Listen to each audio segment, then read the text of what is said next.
বিসমিল্লাহির রহমানির রহিম। আজকে বাংলাদেশ জাতীয়তাবাদী দল কর্তৃক আয়োজিত ইফতার মাহফিলে আমাদের সাথে ভার্চুয়ালি দেশের বাইরে থেকে যুক্ত রয়েছেন বিএনপির ভারপ্রাপ্ত চেয়ারম্যান জনাব তারেক রহমান, আমাদের সামনে বিএনপির সংগ্রামী মহাসচিব যার নেতৃত্বে দেশ থেকে আমরা আন্দোলন সংগ্রাম করেছি জনাব মির্জা ফখরুল ইসলাম আলমগীর সহ বিএনপি এবং অন্যান্য রাজনৈতিক দলের সিনিয়র নেতৃবৃন্দ, সকলকে সালাম এবং শুভেচ্ছা। আসসালামু আলাইকুম। পুরো বাংলাদেশি এই ছোট্ট রুমের মধ্যে এখানে আছে।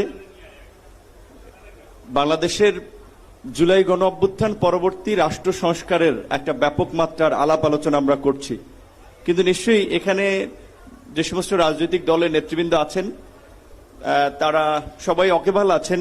অনেকগুলো দলের আলাপ আলোচনার ভিত্তিতেই হয়তো এক্সপোজারটা বিএনপি করেছে, কিন্তু সকলের মতামত নিয়ে এবং সকলের সিদ্ধান্তের আলোকেই বিএনপি প্রথমে 10 দফা, সেখান থেকে 27 দফা এবং সর্বশেষ 31 দফা রাষ্ট্র সংস্কারের একটা রূপরেখা বিএনপি ক্ষমতার বাইরে থেকেই অন্যান্য রাজনৈতিক দলগুলোকে নিয়ে দিয়েছে।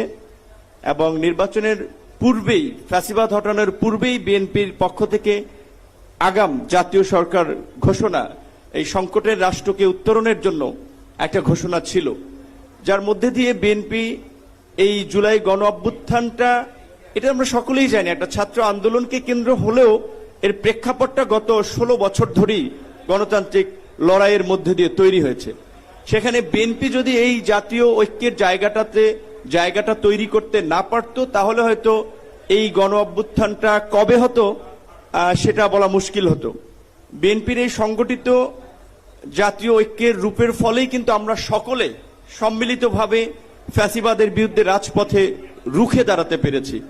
তো আজকে দেশে নির্বাচন নিয়ে যে সংকট তৈরি হয়েছে কিংবা রাষ্ট্র সংস্কার নিয়ে আমি মনে করি অহেতুক বিতর্ক এবং বিভাজন হচ্ছে, এইটাকে কমিয়ে আনার জন্য বিএনপি একটা বড় রাজনৈতিক দল হিসেবে ভূমিকা নিতে পারে। সরকারকে রাজনৈতিক দলগুলো সহযোগিতা করছে বিধায়ী সরকার স্মুথলি যতটুকু রাষ্ট্র পরিচালনা করতে পারছে। সংস্কারের প্রশ্নেও বিএনপিকে আমি মনে করি একটা ভূমিকা নিতে হবে। কোন কোন জায়গায় বিশেষ করে রাজনৈতিক দলগুলোকে নিয়ে ঐক্যমত তৈরি করা যায়। সরকার অনেক ক্ষেত্রে পারছে না, সেই বিভাজনটা আমরা দেখছি যে সরকারের উপদেষ্টাদের বক্তব্য এবং সরকারের কিছু পক্ষপাতমূলক আচরণের কারণে কিছুটা বিভাজন তৈরি হচ্ছে। বাংলাদেশের বর্তমান বিশেষ করে প্রেক্ষাপট এবং ভূ রাজনীতিতে আমরা সাম্প্রতিক মার্কিন যুক্তরাষ্ট্রের যে গোয়েন্দা প্রধান, তার বক্তব্য আপনারা অনেকেই বলছেন এটা ইন্ডিয়া থেকে দিয়েছে তাই একটা খুব গুরুত্ব পাচ্ছে, কিংবা এটা একটা প্ল্যান কোশ্চেন, এটা একটা হেডলাইন সাংবাদিকদের তারা প্রি প্ল্যান করেছে। কিন্তু এই বক্তব্য কিন্তু 9/11-এর ওয়ার অ্যান্ড টেররের মতো আমি পশ্চিমাদের একটা ন্যারেটিভ যে বাংলাদেশকে ঘিরে ইন্ডিয়া তৈরি করেছিল এবং সেটা পশ্চিমাদের আপনার গিলিয়েছিল, সেই পুরানো ন্যারেটিভের ক্ষেত্রে আমি কিন্তু দেখতে পাচ্ছি। সেই জায়গা থেকে বিএনপির এখানে বড় রাজনৈতিক দল হিসেবে রাষ্ট্র পরিচালনার অভিজ্ঞতা রয়েছে, এখনো সরকারকে সুপরামর্শ দেওয়ার এবং সঠিক পথে পরিচালনার ক্ষেত্রে আমি মনে করি তারা ভূমিকা নিতে পারবে। তাই আমার মনে হয় যে নির্বাচন যত দেরিতে হবে সংকট তত ঘনীভূত হবে, এবং নির্বাচন যত দেরি হবে ষড়যন্ত্র তত ডালপালা মেলবে। নির্বাচনবিহীন অনির্বাচিত একটা সরকার দেশে থাকা মানেই হচ্ছে আসলে অনেক ধরনের ফায়দা নেওয়ার রাস্তা খোঁজা। সেই জায়গা থেকে রাজনৈতিক দলগুলোকে নিয়ে একটা নির্বাচনের প্রশ্নে বিএনপির আমার মনে হয় যে ঐক্যমতের দিকে যাওয়াটা দরকার।